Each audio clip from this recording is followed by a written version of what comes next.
ఉత్తర భారతం చలికి వణుకుతుంది. జమ్మూ కాశ్మీర్, హిమాచల్ ప్రదేశ్లలో తాజా హిమపాతం మొదలైంది.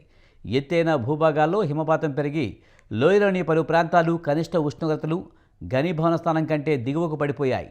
జలవనరుల ఉపరితల భాగాల్లో పలుచని మంచు పొరలు కనిపిస్తున్నాయి. అనేక ప్రాంతాల్లో 0 డిగ్రీల సెల్సియస్ కంటే తక్కువ ఉష్ణోగ్రతలు నమోదవుతున్నట్లు వాతావరణ శాఖ వెల్లడించింది. గుల్మర్గ్లోని స్కై రిసార్ట్, సోనామార్గ్, దూద్పత్రి సహా దక్షిణ, ఉత్తర కాశ్మీర్లో ఎత్తైన ప్రాంతాలలో భారీగా మంచు కురుస్తుండటంతో ఆ ప్రాంతాలు శ్వేతవర్ణంలోకి మారిపోయాయి.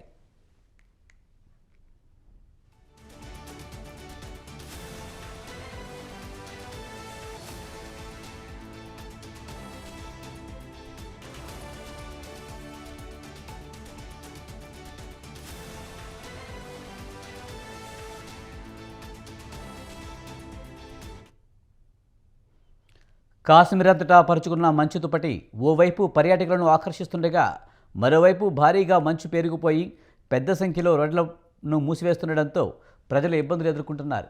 భారీ వర్షం కారణంగా పలుచోట్ల కొండచర్యలు విరిగిపడడంతో జమ్మూ శ్రీనగర్ జాతీయ రహదారిపై రాకపోకలు నిలిపివేసినట్లు అధికారులు తెలిపారు. రహదారిపై అడ్డంకులను తొలగించి రాకపోకలను పునరుద్ధరించడానికి చర్యలు చేపట్టినట్లు తెలిపారు. రాబోయే రోజుల్లో మంచు తీవ్రత ఎక్కువయ్యే అవకాశం ఉండడంతో అధికారులు అప్రమత్తమయ్యారు. శీతాకాల సంసిద్ధతపై ముఖ్యమంత్రి ఒమర్ అబ్దుల్లా నేతృత్వంలో శనివారం ఉన్నత స్థాయి సమీక్ష నిర్వహించారు. భారీ హిమపాతాన్ని ఎదుర్కోవడానికి రోడ్డు క్లియరెన్స్, నిరంతర విద్యుత్ సరఫరా, తాగునీటి లభ్యత వంటి వాటిపై దృష్టి సారించినట్లు సీఎం పేర్కొన్నారు.